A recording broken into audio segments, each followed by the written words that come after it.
नमस्कार, स्वागत है आपका सीएम 24 में। टीवी 24 का मध्य प्रदेश के मुख्यमंत्री डॉक्टर मोहन यादव की गतिविधियों का एक जीवंत और अनोखा बुलेटिन। हर 24 घंटे की धड़कन सीधे आपके घर तक। यहाँ हम देखते हैं उनके विजन, विकसित मध्य प्रदेश, मिशन टेक्नोलॉजी से समृद्ध राज्य और उन योजनाओं का सफर जो करोड़ों जिंदगियों में नई उम्मीदें जगा रही है। रियल टाइम अपडेट्स, जमीनी पहल और जनता के बीच पहुंचते फैसले, यही है सीएम 24 की असली पहचान। सीएम 24, जहां हर घंटा बनता है इतिहास। नमस्कार, सीएम 24 में आपका स्वागत है और मैं हूं आपके साथ मर्सी। भोपाल से विकास की एक नई और मजबूत तस्वीर सामने आई है। मुख्यमंत्री डॉक्टर मोहन यादव की अध्यक्षता में हुई कैबिनेट बैठक में प्रदेश को विकास और नवाचार की दिशा देने वाले बड़े फैसलों पर मुहर लगी है। लोक कल्याण, इंफ्रास्ट्रक्चर, कृषि, स्वास्थ्य और महिला सशक्तिकरण जैसे प्रमुख क्षेत्रों में संतुलित और व्यापक निवेश का रोडमैप तैयार किया गया है। करीब 19,810 करोड़ रुपए की स्वीकृति के साथ सरकार ने यह स्पष्ट संदेश दिया है कि अब विकास केवल घोषणाओं तक सीमित नहीं रहेगा, बल्कि जमीनी स्तर पर भी परिणाम देने वाली पहल के रूप में आगे बढ़ेगा। सरकार का फोकस समग्र विकास, जनहित और भविष्य की जरूरतों को ध्यान में रखते हुए प्रदेश को नई ऊंचाइयों तक ले जाना है। देखिए हमारी ये खास रिपोर्ट। मुख्यमंत्री डॉक्टर मोहन यादव ने कैबिनेट बैठक के दौरान स्पष्ट किया कि प्रदेश में विकास कार्यों को गति देने के लिए कई महत्वपूर्ण निर्णय लिए गए हैं। उन्होंने कहा कि लोक निर्माण, सिंचाई और अन्य अधोसंरचना परियोजनाओं की निरंतरता बनाए रखने के लिए 19,810 करोड़ रुपए की स्वीकृति दी गई है।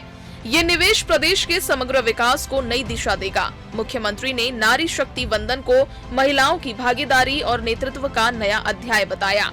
उन्होंने कहा कि प्रधानमंत्री नरेंद्र मोदी के नेतृत्व में महिलाओं को नीति निर्माण और निर्णय प्रक्रिया में सशक्त स्थान मिल रहा है।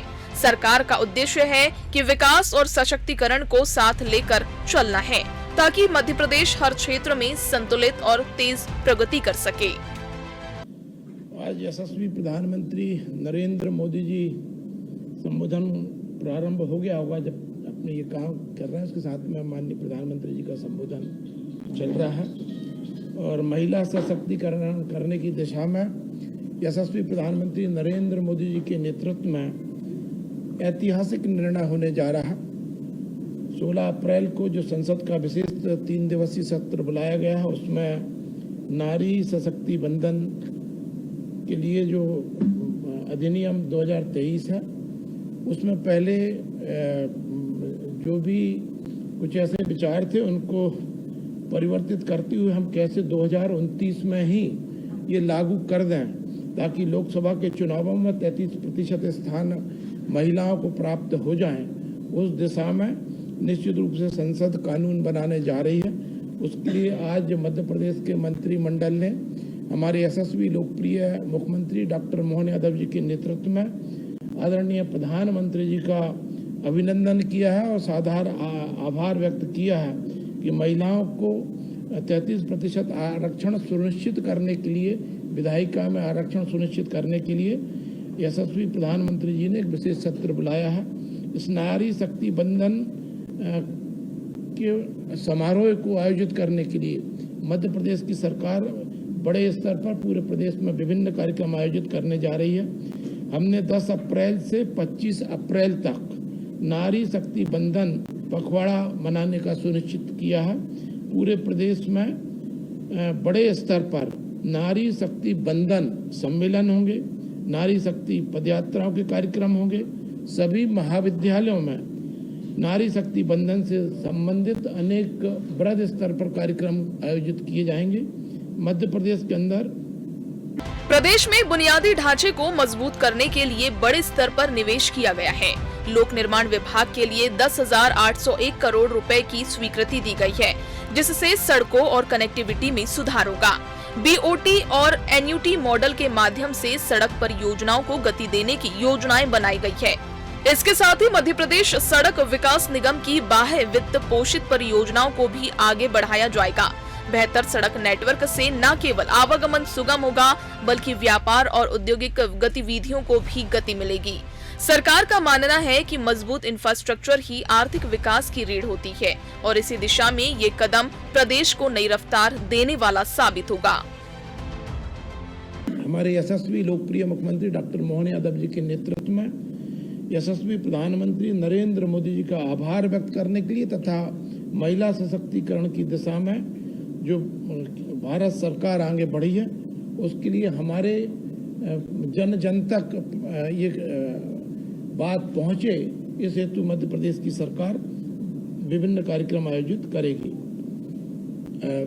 अभी 11 अप्रैल को रायसेन में एक बहुत बड़ा आयोजन उन्नत कृषि महोत्सव मनाया गया है, जिसका उद्घाटन हमारे रक्षा मंत्री आदरणीय राजनाथ सिंह जी ने किया था। हमारे कृषि मंत्री आदरणीय शिवराज सिंह जी चौहान वहाँ के सांसद भी हैं और कृषि मंत्री भी हैं, वो भी इस कार्यक्रम में उपस्थित रहे। हमारे यशस्वी मुख्यमंत्री डॉक्टर मोहन यादव जी भी उस कार्यक्रम में सम्मिलित रहे थे। इस महोत्सव में उन्नत बीज, सिंचाई तकनीक, कृषि यंत्र, प्राकृतिक खेती, कम्युनिटी इंटीग्रेटेड फार्मिंग, कृषि एवं बागवानी से संबंधित कई नई तकनीकों का समावेश किया गया और जानकारी दी गई। 350 से अधिक स्टॉल लगाए गए, अनेक विषयों पर वहाँ पर सत्र आयोजित किए गए। कृषि वैज्ञानिक, विषय विशेषज्ञ, FPO तथा प्रदेश से अनेक स्थानों से किसान बंधुओं ने भाग लिया। मध्य प्रदेश में भी हमारे यशस्वी मुख्यमंत्री जी ने 2026 को कृषि कल्याण वर्ष के रूप में घोषित किया है। निश्चित रूप से उस दिशा में ये कार्यक्रम भी बहुत सहायक सिद्ध हुआ है। साथ में जिस तरह से मध्य प्रदेश में भारतीय जनता पार्टी की सरकार जब से आई है, लगातार सिंचाई के रकबे में वृद्धि हो रही है। जब कांग्रेस थी तब केवल 7.5 लाख हेक्टेयर क्षेत्र में सिंचाई होती थी और लगातार उसमें वृद्धि हुई है। 50 लाख हेक्टेयर के लगभग। कृषि क्षेत्र को आधुनिक और लाभकारी बनाने के लिए सरकार ने ठोस कदम उठाए हैं। मिडवासा सिंचाई परियोजना के लिए 286 करोड़ रुपए की स्वीकृति दी गई है, जिससे 27 गांव की लगभग 7,200 हेक्टेयर भूमि को सिंचाई सुविधा मिलेगी। इससे किसानों को सीधे लाभ मिलेगा और उत्पादन क्षमता में वृद्धि होगी। इसके अलावा कृषि यंत्रीकरण को बढ़ावा देने के लिए 2,250 करोड़ रुपए की योजनाओं को मंजूरी दी गई है। आधुनिक तकनीकों के उपयोग से खेती को अधिक लाभकारी और टिकाऊ बनाने का लक्ष्य रखा गया है। सरकार का फोकस किसानों की लागत कम करने और उनकी आय बढ़ाने पर है, जिससे प्रदेश की अर्थव्यवस्था को भी मजबूती मिलेगी। ग्रामीण विकास और सामाजिक योजनाओं को मजबूत बनाने के लिए भी महत्वपूर्ण फैसले लिए गए हैं। करीब 3,553 करोड़ रुपए की राशि से पंचायत पोषण और मध्याह्न भोजन जैसी योजनाओं को निरंतरता दी जाएगी। इन योजनाओं के माध्यम से ग्रामीण क्षेत्रों में जीवन स्तर को बेहतर बनाने का प्रयास किया जा रहा है। महिला सशक्तिकरण को ध्यान में रखते हुए कई योजनाओं का विस्तार किया गया है। बेटी बचाओ और अन्य सामाजिक सुरक्षा कार्यक्रमों को भी मजबूती दी जा रही है। सरकार का उद्देश्य है कि विकास का लाभ समाज के हर वर्ग तक पहुंचे और कोई भी क्षेत्र इससे अछूता न रहे। ये कदम समावेशी विकास की दिशा में एक मजबूत पहल माने जा रहे हैं। हमारे पूर्व की सरकार ने कर दिया था और जब से डॉक्टर मोहन यादव जी ने कार्यभार संभाला है तब से लगातार नई सिंचाई परियोजनाएं बनाई जा रही हैं। आज भी मंत्रिमंडल ने मिडवासा मध्यम सिंचाई परियोजना सागर जिले के लिए 286 करोड़ रुपए की योजना स्वीकृत की है, जिसमें लगभग 7,200 हेक्टेयर क्षेत्र में सिंचाई का रकबा सागर जिले में वृद्धि होगी और इससे 3 विधानसभाओं को जो निवासरत हमारे किसान बंधु हैं वो लाभान्वित होंगे।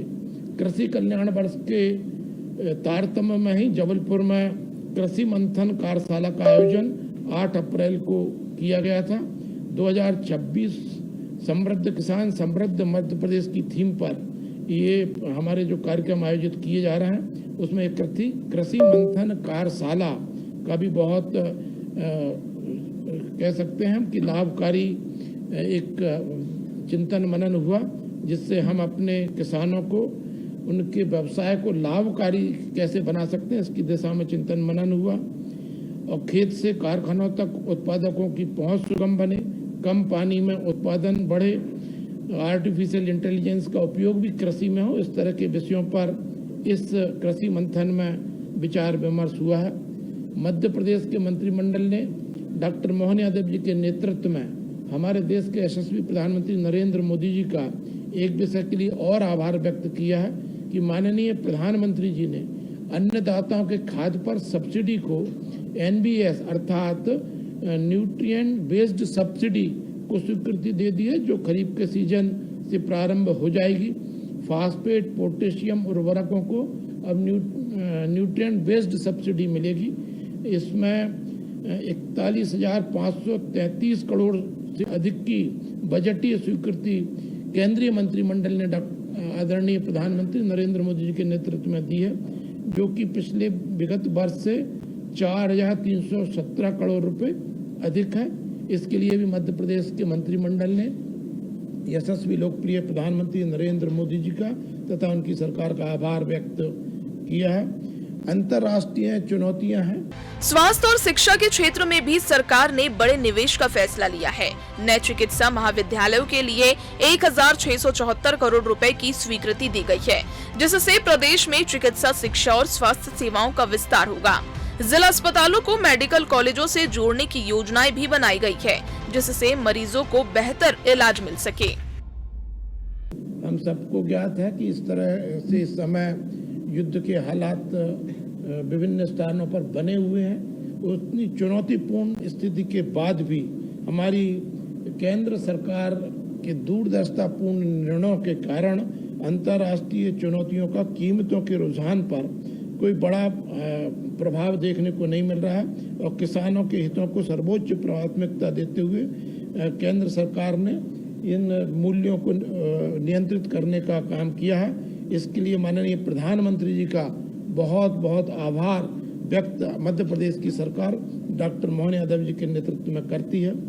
हमारे यशस्वी लोकप्रिय गृह मंत्री आदरणीय अमित शाह जी ने ये जिसको कह सकते हैं कि एक लक्ष्य तय करके 31 मार्च 2026 को नक्सल उन्मूलन करने का लक्ष्य तय किया था और इसके लिए उन्होंने हासिल कर लिया है। इसके लिए भी मंत्रिमंडल मध्य प्रदेश के मंत्रिमंडल ने हमारे माननीय नरेंद्र मोदी जी का तथा गृह मंत्री अमित शाह जी के कुशल मार्गदर्शन में जो नक्सल गतिविधियों का उन्मूलन हुआ है उसके लिए उनका अभिनंदन किया है।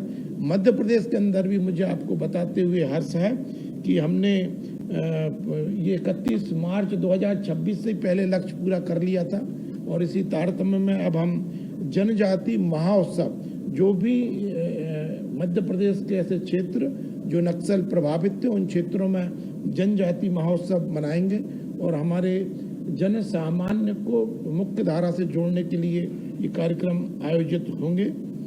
और आज लोक निर्माण विभाग में भी जो हमारी परियोजनाएं चल रही हैं वो चाहे पूंजीगत व्यय की हो, चाहे BOT मार्ग की हो, चाहे एन्यूटी की हो और सड़क विकास निगम की बाह्य वित्त परियोजना है। इस तरह की 4 लोक निर्माण से संबंधित विभाग से संबंधित योजनाओं को भी मंत्रिमंडल ने स्वीकृत किया है।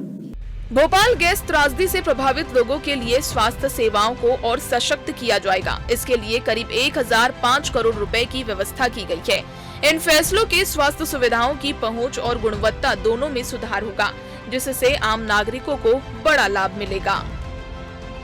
प्रधानमंत्री पोषण शक्ति निर्माण के लिए भी हमारे पंचायत एवं ग्रामीण विकास की परियोजना को निरंतरता का भी आज मंत्रिमंडल ने सहमति दी है तथा इसी के अंतर्गत जो हमारी मध्याह्न भोजन परिषद है उसकी भी स्वीकृति निरंतरता के लिए हमारी मंत्रिपरिषद ने डॉक्टर मोहन यादव जी के नेतृत्व में तय किया है। मिशन शक्ति उप योजना संबल को भी जिसमें कि भांति भांति की योजना चलाई जा रही हैं। बेटी बचाओ बेटी पढ़ाओ योजना, वन स्टॉप सेंटर, महिला हेल्पलाइन 181 योजना इत्यादि की भी निरंतरता की स्वीकृति प्राप्त हुई है। जो राजगढ़, मंडला, नीमच, मंदसौर, श्योपुर और सिंगरौली में नवीन चिकित्सा महाविद्यालयों की स्थापना के कार्य चल रहे हैं, उनकी भी निरंतरता का भी आज तय किया गया है। इतने एग्रीकल्चर से संबंधित हमारी जो एक मैकेनाइजेशन की योजना है उसको भी निरंतरता का आज हमारे मंत्रिमंडल ने सहमति दी है। और निश्चित रूप से आज इन सभी विकास परियोजनाओं के साथ साथ हमारे प्रधानमंत्री जी जो विकास के साथ साथ महिलाओं को सशक्तिकरण का भी जो अभियान चला रहा है, किसानों के जो सशक्तिकरण का अभियान चला रहा है, उसके लिए मध्य प्रदेश के मंत्रिमंडल केंद्र सरकार का हार्दिक आभार। महिला सशक्तिकरण को सरकार ने प्राथमिकता में रखा है। बेटी बचाओ बेटी पढ़ाओ योजना के लिए 240 करोड़ रुपए की स्वीकृति दी गई है, जिससे बालिकाओं की शिक्षा और सुरक्षा को बढ़ावा मिलेगा। महिला हेल्पलाइन और वन स्टॉप सेंटर की सेवाओं का विस्तार किया जा रहा है। प्रदेश में 8 नए वन स्टॉप सेंटर स्थापित किए जाएंगे, जहां महिलाओं को सहायता और सुरक्षा दोनों उपलब्ध होगी। सरकार का उद्देश्य महिलाओं को आत्मनिर्भर और सशक्त बनाना है, ताकि वे समाज में बराबरी की भागीदारी निभा सके। इन योजनाओं के माध्यम से महिलाओं के लिए सुरक्षित और सम्मानजनक वातावरण तैयार करने की दिशा में ठोस कदम उठाए जा रहे हैं। कैबिनेट के इन फैसलों से ये स्पष्ट होता है कि मध्य प्रदेश विकास के एक नए मॉडल की ओर बढ़ रहा है। हर क्षेत्र में संतुलित निवेश के साथ समग्र विकास का लक्ष्य तय किया गया है। कृषि, इंफ्रास्ट्रक्चर, स्वास्थ्य, शिक्षा और सामाजिक योजनाओं के बीच बेहतर समन्वय देखने को मिल रहा है। सरकार का फोकस केवल वर्तमान जरूरतों तक सीमित नहीं है, बल्कि भविष्य की चुनौतियों को ध्यान में रखते हुए योजनाएं बनाई जा रही है। नवाचार और विकास के इस मॉडल के जरिए प्रदेश को आत्मनिर्भर और समृद्ध बनाने का प्रयास किया जा रहा है। ये पहल मध्य प्रदेश को देश के अग्रणी राज्यों में शामिल करने की दिशा में महत्वपूर्ण साबित हो सकती है। कुल मिलाकर मध्य प्रदेश में विकास की ये रफ्तार अब साफ नजर आने लगी है। बड़े फैसलों और मजबूत निवेश के साथ सरकार ने ये संकेत दे दिया है कि प्रदेश अब नवाचार और परिणाम आधारित विकास की राह पर तेजी से आगे बढ़ रहा है। Bureau report, CM24 Bhopal. CM24 में इतना ही। आप देखते रहिए TV24। नमस्कार।